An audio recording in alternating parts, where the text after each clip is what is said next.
Gay Etiquette for the children. The appropriate way to tell a sister she has bad breath or something in her teeth, well, Mama, or has made a fashion faux pas. I hate to do this to you on camera, girl, but first of all, don't do it on camera. Yeah. And my breath is fabulous right now. I just finished munching the cock of the 14-year-old Dominican boy that I buy pot from up the block. Yeah. Okay.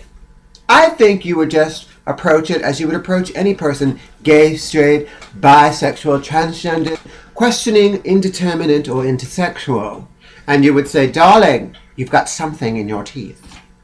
Right. Don't be that queen, especially if you consider the other one a friend, to let someone work their way through an entire dinner with some green piece of something in their tooth or in their mouth and not say anything. That's not being a sister. You just say, honey, you got something in your mouth. Well, I mean, not in front of anyone else, and just be like motherly about it. Mama, girl, your breath is kicking. You got Tina Breath? Yeah. I am ashamed. Your new drag name. Tina Breath. Miss Tina Breath. Miss Tina Breath. Yes, right. So basically, if you love a queen, let her know she's doing wrong. With love. What was the other part of that question about they stank breath? Stank breath. Or making a fashion faux pas. That one's a little harder. That's tricky.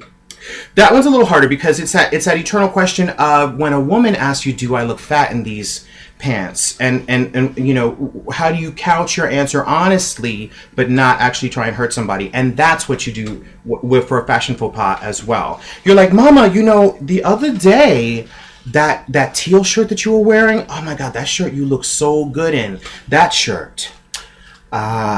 Well, I would be like, teal. Not the shirt that you're wearing currently. Right. Some people can wear teal. I never comment on what anybody's wearing because I don't care about fashion, obviously. So why am I going to bring it to them? Unless it's some glaring thing like, you know, where they're giving you camel toe or, right, you know, right. something that's going to like embarrass them. If they just look like whatever, who cares? If they come to you though and say, how do I look? What do you say? You look fierce. You look fierce. Yeah. Oh, girl, that's hot. That's hot. You look hot, girl. I think, you know, it depends. Are you going to be seen with them that night? Yes. Then, yeah, you want to say something.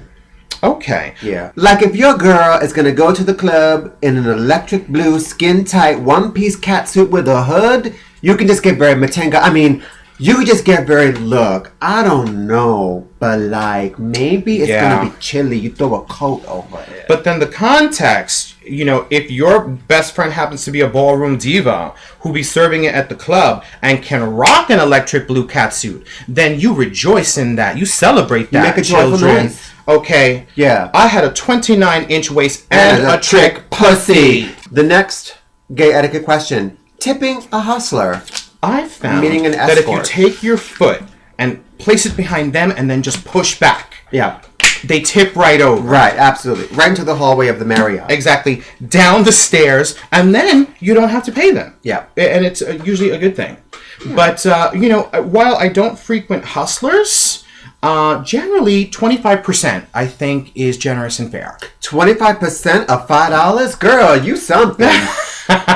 I think hustling is like any of the service industries. You tip if the job was well done.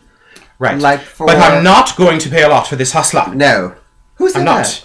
I'm not. Meineke car mufflers. I will not pay a lot for this hustler. Round it up. If they're charging you $250, give them $300. Yeah. Right? And pay them in advance. Pay them in advance. Unless they look shifty, like they're just going to take it and dash. A dear friend of ours wrote his memoirs. It's called Leave the Cash on the Dresser. Christopher Daniels, Money's on the Dresser. Money's on the Dresser. The Lives, the Loves, and the Loose Hole of an Escort. Of a working girl. And you know what? Available at Amazon. Fabulous. Fabulous little read. Yeah. I wonder what he says about tipping. So, Christopher, what does a hustler get tipped? Chris. Hi Mike, hi Matinga, Christopher Daniels here. In answer to your question, I don't think it's necessary to tip escorts, although it is greatly appreciated. The money that we make is ours, and it's not like we're paying a house fee or, you know, we don't have to pay an agency or anything like that. So the money we get from the client goes in our pocket, and a tip isn't always necessary, but it is greatly appreciated, and I am not going to refuse extra money. So hope that answers your question. Bye guys. Thanks, Christopher. Back to us. Love you, baby. How do you turn down overbearing or unwanted come-ons? Well, when that happens, I'll let you know.